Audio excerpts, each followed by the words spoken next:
All is well. That the message that Navjot Singh Sidhu and Captain Amarinder Singh have tried to send out as they sat next to each other at a chai meeting, Chai Pe Charcha, early this morning.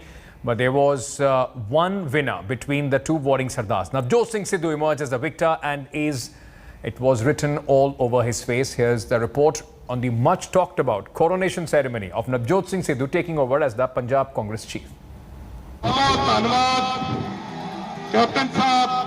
It's the end of the war of the Sardars. With this gesture, Navjot Singh Sidhu and Captain Amarinder Singh have sent out a resounding message that they've buried the hatchet. But while one Sardar is pumped and excited, the other is sober and conciliatory. After months of public attacks, Navjot Singh Sidhu and Captain Amarinder Singh shared the stage. No true bonhomie on display, but rather a message of acceptance and tolerance. The Punjab Chief Minister, who so far adamantly demanded an apology from Sidhu, has seemingly conceded to the High Command's decision. While sharing the stage with Sidhu, Captain Amarinder declared that he and Sidhu will work together.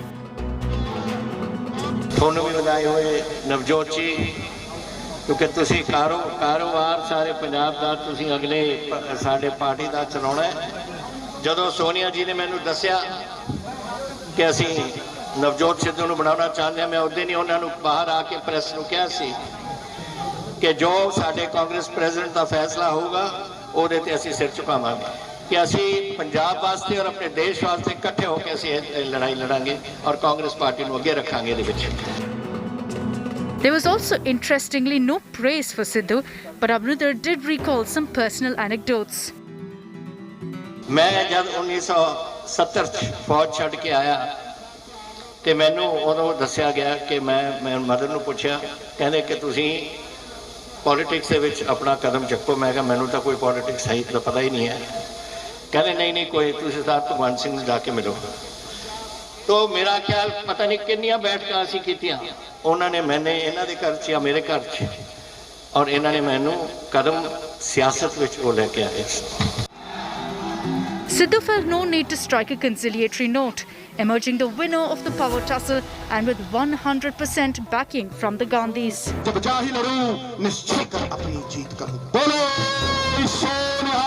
With Preeti Chaudhary and Manjeet Sehgal, Bureau Report, India Today.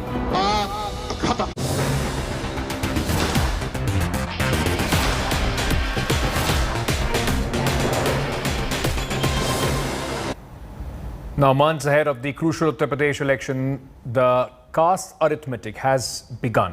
Bahujan Samajwadi Party held a Brahmin conclave in Ayodhya as an outreach program to woo Brahmin voters in Uttar Pradesh. BSP National General Secretary Satish Chandra Mishra visited Ayodhya and offered prayers at the Hanuman Gari temple. While addressing the campaign, BSP Brahmin face Satish Chandra Mishra accused the BJP of duping the community and claimed that the BSP will build the Ram temple if voted to power. Now, Chandra also added that BJP has insulted Brahmin voters in the past with provocative casteist slogans. And with this Brahmin conclave, BSP has sounded the poll bugle and has started working on the caste arithmetics. While the Congress attacked Mayawati, saying BSP has woken up after 4 years and the people of Uttar Pradesh have understood the tactics of Mayawati's party. इनको ये परेशानी होने लगती कि ब्राह्मण समाज इकट्ठा ना हो जाए फिर से एक तरफा कहीं बहुजन समाज पार्टी के साथ ना चला जाए अगर चला गया तो जानते हैं कि कोई रोक नहीं सकता ब्राह्मण समाज जिधर घूम जाएगा और जिधर इकट्ठा हो जाएगा ये इनको मालूम है कि सरकार तो बना ही देगा कितनी ताकतवर है अगली बार इसलिए फिर से ब्राह्मण समाज के बीच में हम आए हैं ये उनको भी जवाब है इसलिए आए हैं कि ब्राह्मण समाज जो पिछले 10 वर्षों में फिर से दहशत में जीने लगा है जिसमें उसकी हालत बद से बदतर कर दी गई है उसके उत्थान की जरूरत हो गई है सर्व समाज के साथ साथ में ब्राह्मण समाज को भी अब उसका मान सम्मान स्वाभिमान लौटाने का वक्त आ गया है और जब 2022 में पूर्ण बहुमत की सरकार बनेगी तो मैं ये आप लोगों को आश्वासन देता हूं, विश्वास दिलाता हूं कि इनके पास जो हजारों लाखों करोड़ों रुपए इन्होंने जमा कर रखे हैं और जिसका इस्तेमाल ये नहीं कर रहे हैं भगवान श्री राम के मंदिर बनाने के लिए और मंदिर नहीं बनाना चाहते हैं, इनको मजबूर हम लोग करेंगे कि एक यहाँ पर भव्य मंदिर जो बनने का काम। जिस तरीके से ये चल रहे हैं लोग, जब इनकी नीयत नहीं है तो ये कार्य भी बहुजन समाज पार्टी की ही सरकार में होगा, ये निश्चित लग रहा है। देखिए, बहुजन समाज पार्टी जन सरोकार के मुद्दों को लेकर, चाहे वो किसान, नौजवान, गांव, गरीब या तमाम महिला सुरक्षा के मुद्दों को लेकर पूरे 4.5 साल चुप रही, किसी भी जनहित के सवालों को उठाने का काम नहीं किया। मैं समझता हूं कि 4.5 साल बाद बहन जी को उत्तर प्रदेश के वोटरों की याद आई है। वो कोई भी बैठक कर लें, कोई भी सम्मेलन कर लें, उत्तर प्रदेश की जनता यह जान चुकी है कि बहुजन समाज पार्टी अब समाप्ति के कगार पर है। 2022 में कांग्रेस पूर्ण बहुमत के साथ सरकार बनाने जा रही है। Through this Brahman conference in the name of intellectuals, BSP has given the message to repeat its combination of 2007 with Dalit along with Brahmins. S.C. Mishra not only spoke about their work in 2007 but also raised questions over the integrity of BJP with the Brahman community. Certainly, with the elections coming on, BSP has played the card of having Dalit along with Brahman to win the battle in 2022. In Ayodhya with cameraman Harish Kandpal, Abhishek Mishra for India Today. Torrential rains have battered Maharashtra. Ratnagiri district, in fact, is the worst affected as more than 50% of the areas of the coastal town of Chiplun have been submerged. A total of 36 people have been killed in Mahad and Raigad districts due to landslides caused by torrential rains. More than 30 to 35 people are suspected to have been trapped under the debris of the landslides. In Mumbai, 7 people died and 3 were injured after a building collapse in Govandi area. Red alert has been issued in 7 districts, including financial capital Mumbai. Floods have ravaged towns like Badlapur and Bhiwandi as well. Train services have been halted. Roads are completely inundated.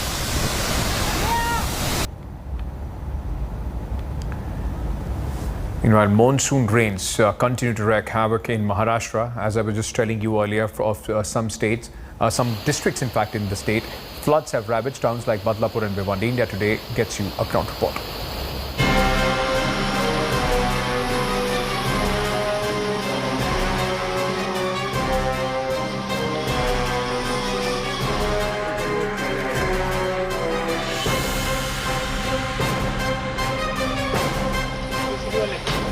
Badlapur town in Thane district is one of the many towns ravaged by floods.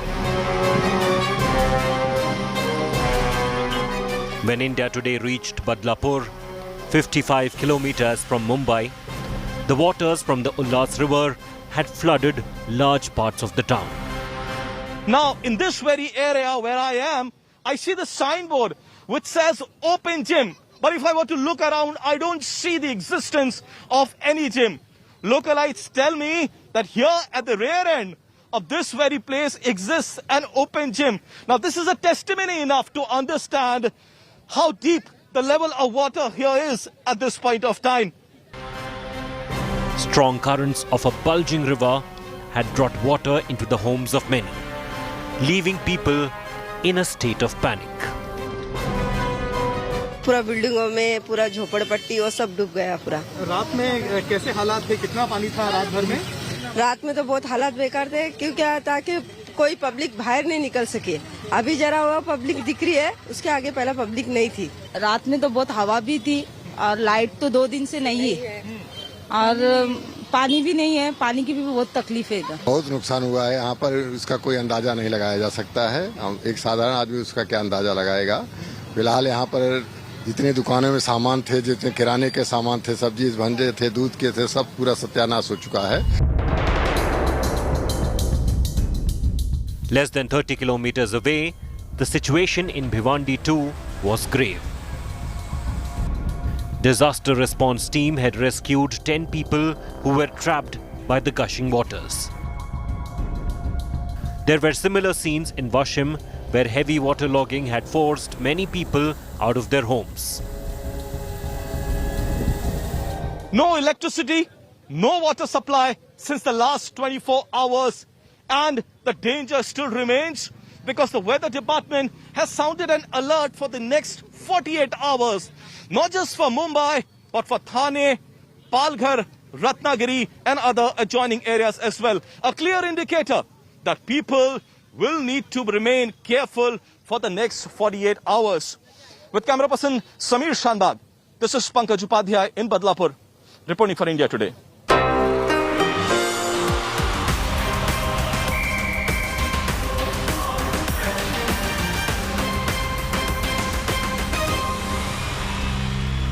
The biggest sporting bonanza, the biggest sporting event which people have been waiting for a long time, the Tokyo Olympics are officially going to begin. This is the official opening ceremony of Tokyo 2020. Because of the coronavirus, the year has changed, but the name of the game is going to be sustained to 2020.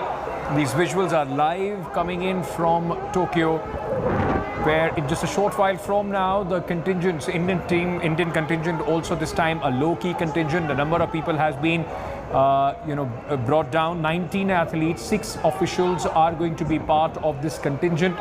And this, ladies and gentlemen, will mark the official opening of Tokyo 2020, the Olympic Games.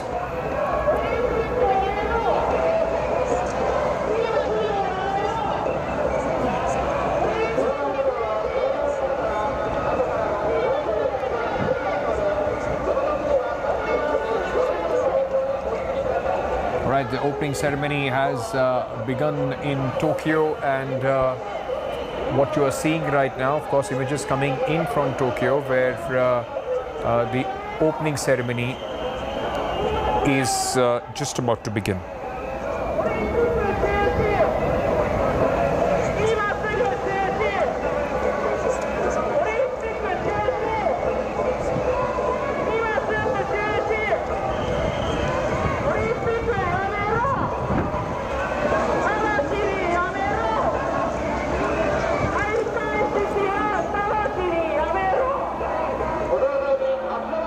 So the opening ceremony of the Tokyo Olympics is just about to begin. Apart from the opening ceremony, the archers have also they are in action today. In fact, ladies and gentlemen, this will mark the official opening of the Tokyo Olympics 2020. A very scaled down event in comparison to the normal pre-COVID era.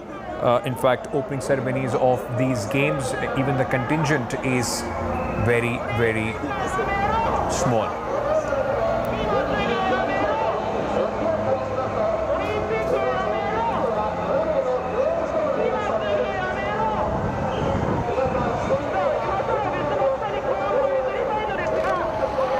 Right, these are the visuals from, in fact, outside the main stadium. And you can see the fireworks going on right now in Tokyo to mark the beginning of the Olympics 2020. These visuals are being captured from outside, so you can see on the top right now that the inside the stadium, in fact, the ceremony has begun. The postponed Tokyo Olympics are about to start, and with no hugs, no high fives involved, despite the number of the restrictions, the world top sports persons have gathered in Japan for a shot at glory. In fact, the Indian contingent too is looking to make history by bagging the ultimate prize. These visuals are of the fireworks which are going in to mark the opening of Tokyo Olympics 2020. In fact, it is time. The world's biggest sporting extravaganza is here. Tokyo 2020 is finally happening. More than 11,000 athletes from 205 nations will compete in 339 sporting events. The Olympics were postponed by a year because of the COVID-19 pandemic, which unfortunately hasn't slowed down as much as the world would have wanted, despite the advent of multiple vaccines. Spectators were barred weeks back, taking away the very idea of festivities that fuel the Olympic spirit. But the International Olympic Committee is trying its best to focus on hope right now, and they want everyone else to do the same. In the spirit of hope, they will also, these games will also highlight that perseverance of the Japanese people and the perseverance of the international community coming together here is a recipe. Again, here I could only quote Dr. Tedros, is a recipe for overcoming a crisis and for addressing a crisis. India have sent 127 athletes to Tokyo, our biggest ever contingent in Olympic history. For a nation of over 1.3 billion people, we have only won 28 Olympic medals, having made our debut back in 1900. And that tally features just one individual gold that Abhinav Bindra picked up in 2008.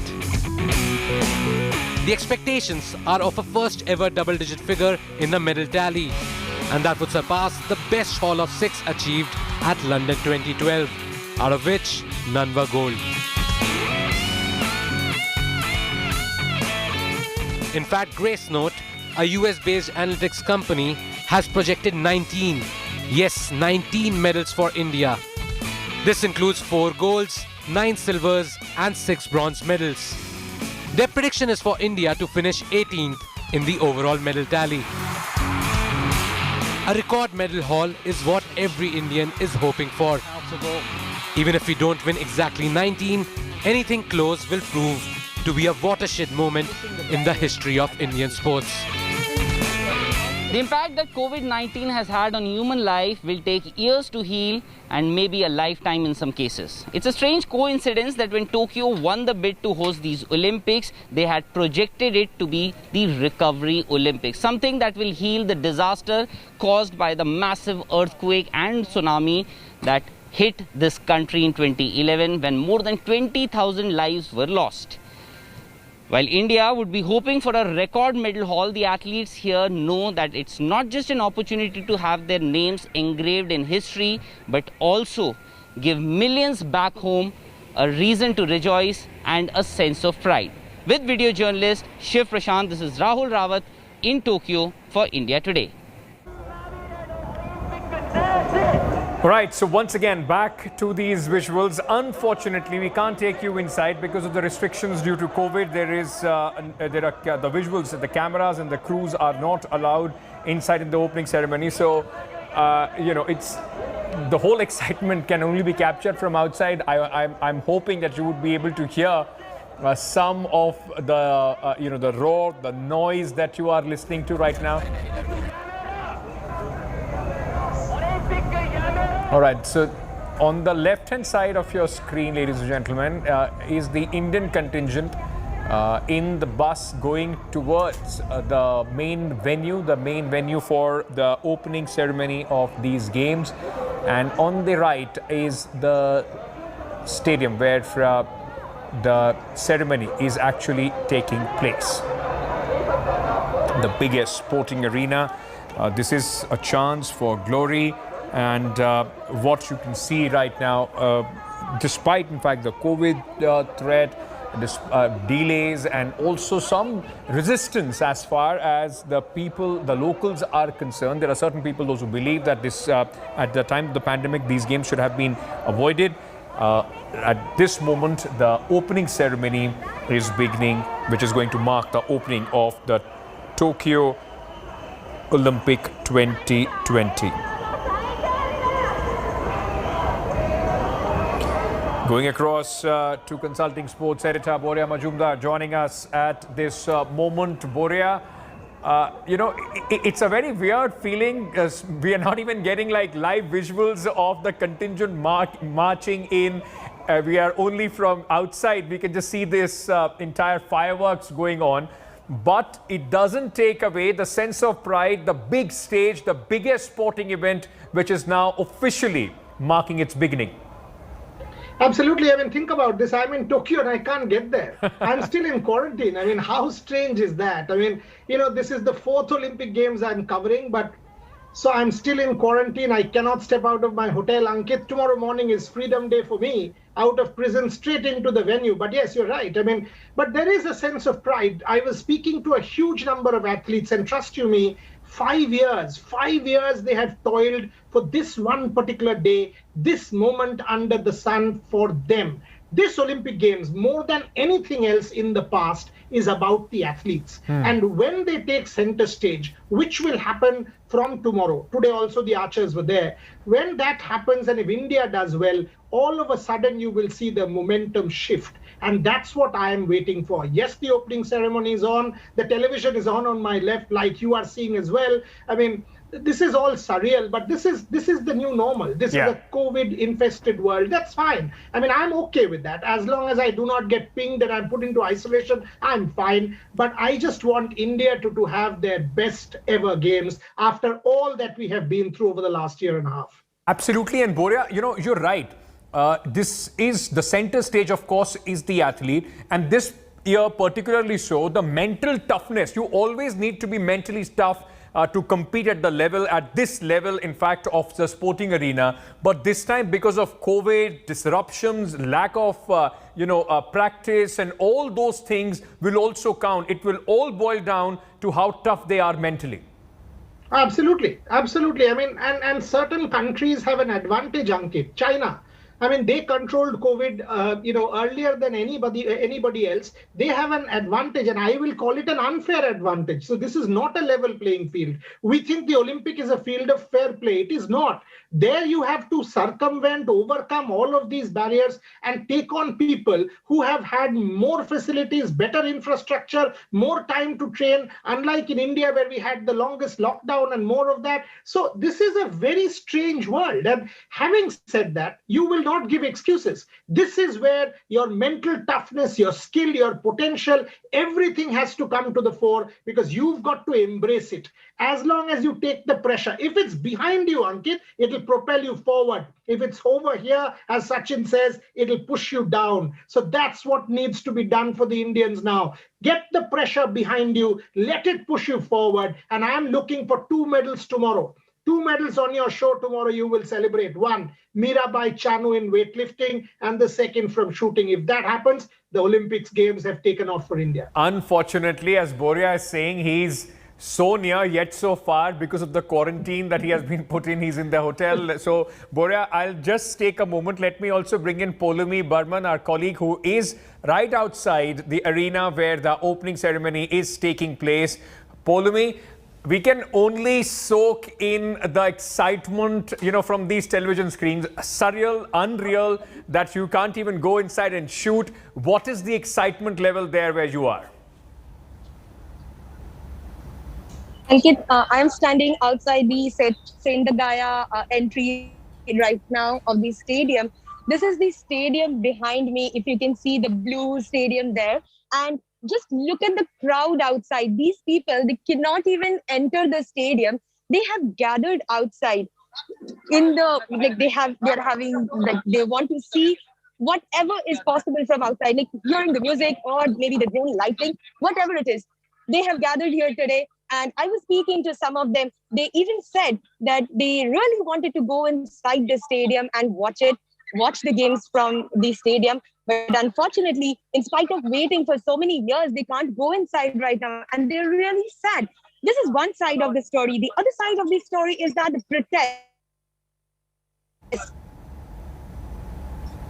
Like free democracy, the protesters are angry that the organizers did not grant their appeal, and they went ahead with the Olympics.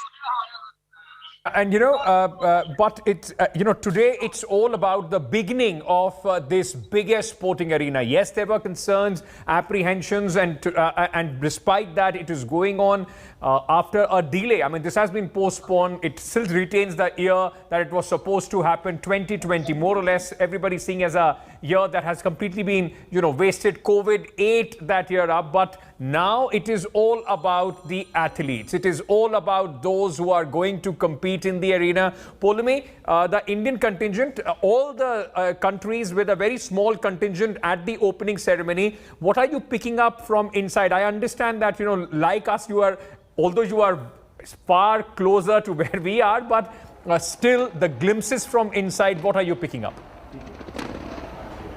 Indian contingent is already inside Ankit, and they will be, the ceremony will begin in a few minutes from now, and our Indian contingent will also be there. In fact, the Indians here in Japan, the Indian people who are staying in Japan, they are so excited. They are so excited. They have been sending me videos from like a week now. I've been getting videos from them cheering for the Indian contingent that is here in Tokyo. So definitely, people cannot go inside the stadium, but from outside, they are trying to support as much as they can. Polumi, thank you so much. You are still very lucky. Trust me. I mean, anybody in the newsroom would want to trade the place where you are standing right now. But all the best for the coverage. And it is going to be, of course, the beginning of the Olympics 2020. Boria, thank you for joining us as well. Hoping that you will be out of the quarantine very soon and in action, bringing us all the excitement from Tokyo. That's all that we have in this edition. Wishing Indian contingent all the best, hoping that this is going to be the best ever Olympic for India as a nation. Shivarun joins you next with 5 Live.